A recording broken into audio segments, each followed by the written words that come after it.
Hello there. In this video, we are going to learn how to control these servo motors using ESP32. The servo motors are rotating simultaneously. You can see.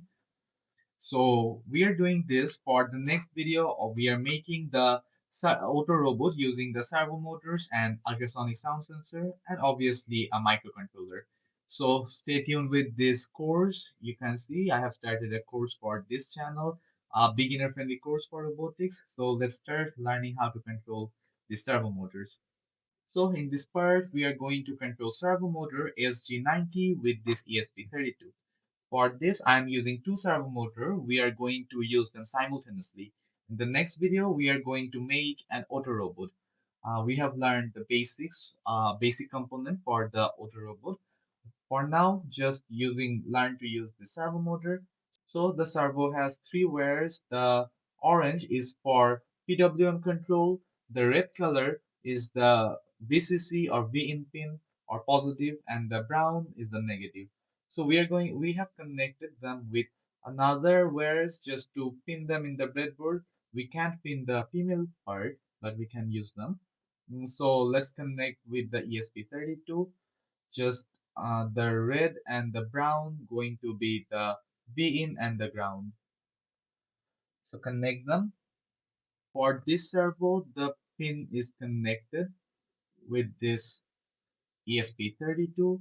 So let's use masking tape to hold the servo motor in the board.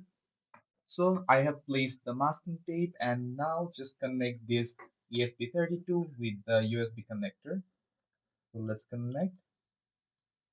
So to code this, just go to PlatformIO, then open and then new project. Name your project like servo motor control, then board selection. As we are using ESP32, use ESP32 development module. This one and make the file, and then just go to the workspace and you got your servo motor. I have made this previously, but you have to do this. And then in the SRC, you just got this main.cpp file. Here we are going to write this code for the servo motor. So for now, we just need hash include Arduino h, and then we need to tell this IDE that we are going to control a servo motor with this code. So let's say code to control servo motor SG90 with ESP32. Okay. Now this is going to give us suggestions like we have to use a library named ESP32 servo, but we are going to use the servo.h. You can use them both, any one of them. So just go to your library in your platform IO, then open, and here you will find the libraries, and in the library search for servo and search.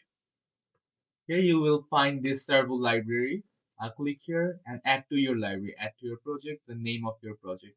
Select like project servo motor. So I have already did this.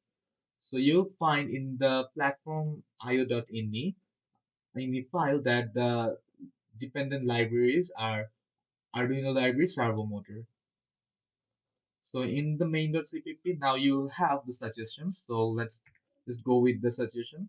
Name the object servo, then the servo pin. For this, I'm naming this pin hash define servo pin. We have used the pin number 13, so I'm naming this 13, and then servo pin accepted. And next, we are going to get the loop for the servo motor. So in the code, the servo motor will rotate in the clockwise direction from 0 to 180 degree and then backward from 180 degree to 0. So let's build this. Everything is building, and then just upload to your ESP32. So it's uploading. Okay, right now you can see the servo motor is rotating. We have uploaded the code of rotating the servo motor once. So yep, everything is working. So then we are going to write the code for controlling two servo motors. For here, I have another servo motor. Just place it like you place the other one. Place it and then use a little bit of masking tape. Okay, the other masking tape is placed, and then also connect the VCC and the ground to the VCC and the ground of the ESP32. And the orange color, I'm using D12 of this ESP32. Just connect them. Okay, last time we just controlled one servo motor. Now we are going to control the another. So in the code, in the comment, you just write a code to control two servo motors, SG90 with ESP32. You'll just have servo 1 and servo 2 accepted both, and then add another servo pin 1, servo pin 2 is 12. We have seen, and then just change the attach pin number in the my servo object change, and here you just have change the both. They will rotate simultaneously. Just do this and make the upload and build. So you can see both the servo motors are rotating simultaneously. So with the help of the theory of this servo motor, we will control the auto robot we are going to make in the next video of this channel. So he'll be having fun making that. So that's for this video. Thank you for watching.